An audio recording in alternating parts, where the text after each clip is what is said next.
Francis Scott Key was born on August 1st, 1779, in Frederick County, Maryland. Key grew up on the family plantation, Terra Rubra.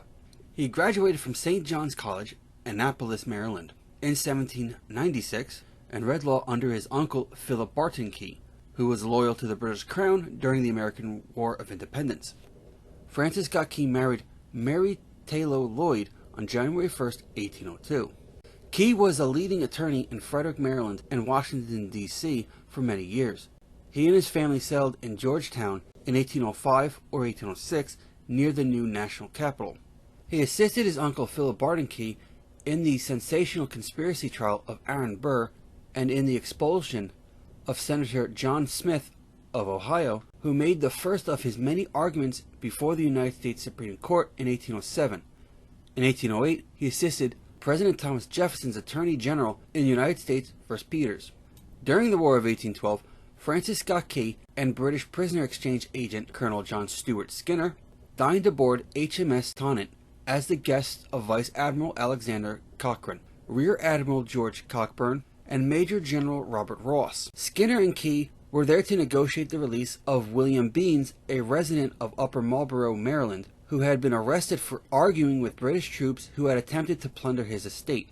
Afterwards, Skinner, Key, and Beans were not allowed to return to their own sloop, and Key was unable to do anything but watch the bombardment of the American forces at Fort McHenry during the Battle of Baltimore on the night of September 13th to 14th, 1814. At dawn, Key was able to see an American flag waving, and he later wrote a poem about his experience entitled Defense of Fort McHenry, which was published in William Petchen's American and Commercial Daily Advertiser on September 21st, 1814. He took to the music publisher Thomas Carr, who adapted it to the rhymes of composer John Stafford Smith's To Anacreon in Heaven, a popular tune at the time. After the War of 1812, Francis Scott Key served as the attorney for Sam Houston in 1832 during his trial for assaulting Representative William Stanbury of Ohio. After years as an advisor to President Jackson, Key was nominated by the President to District Attorney for the District of Columbia in 1833. He served from 1833 to 1841 while also handling his own private legal cases. In 1835, he prosecuted Richard Lawrence for his attempt to assassinate President Jackson at the top of the steps of the Capitol, which is the first attempt to kill an American president.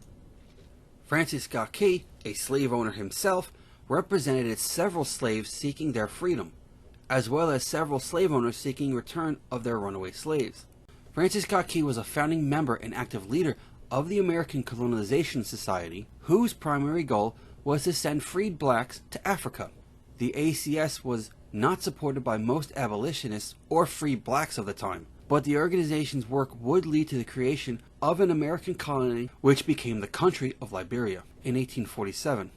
Free blacks made it clear that few of them wanted to move, and if they did, it would be to Canada, Mexico, or Central America, not Africa. The leaders of the American Colonization Society, including Key, were predominantly slave owners.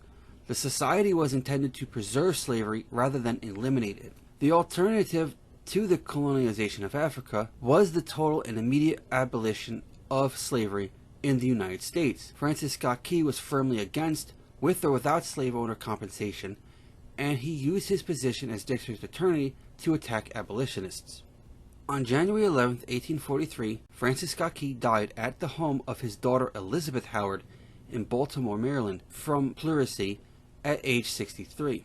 The Star-Spangled Banner was adopted as the American national anthem more than a century after its first publication by Act of Congress in 1931, signed by President Herbert Hoover. However, recently the song has been called a racist anthem due to the third verse, which makes a disparaging mention of blacks and demonstrates Key's negative opinion of them.